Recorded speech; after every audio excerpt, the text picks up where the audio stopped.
Madam Chair and members of the committee, thank you for the opportunity to testify. My name is Grace Mattern, and I live in Northwood. I want to talk about the argument that it's standing up for victims to maintain the death penalty. I'm here to support House Bill 455. That's a misguided argument from the experience I've had of 4 decades of working in the victim advocacy field. I was the executive director of the New Hampshire Coalition Against Domestic and Sexual Violence for 30 years. I'm not here talking for the coalition. I'm speaking for myself, but that's giving me a lot of experience working with victims. And victims almost universally look for healing and closure, not for vengeance of any kind. You've heard from a number of victims, of family members of homicide victims today, and their voices speak for themselves quite loudly in support of that view. I also want to give you a little research data that supports the view that claiming that support of the death penalty is standing with victims, I believe, is misguided.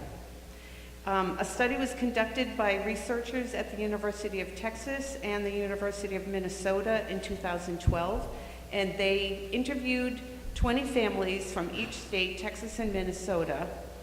Texas has the death penalty, Minnesota does not, and they found that Minnesota families, when the murderers of their family members were given the life sentence, were able to move on sooner and were not re-traumatized by multiple appeals of the capital punishment.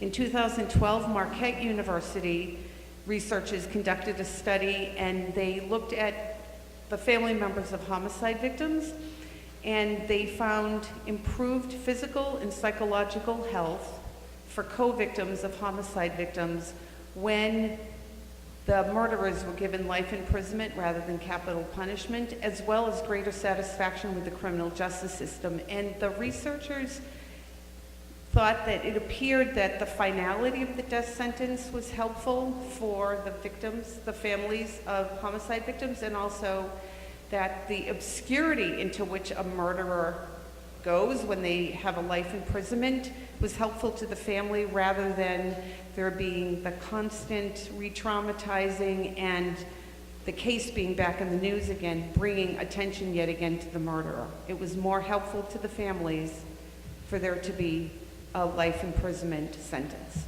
Thank you. Thank you very much.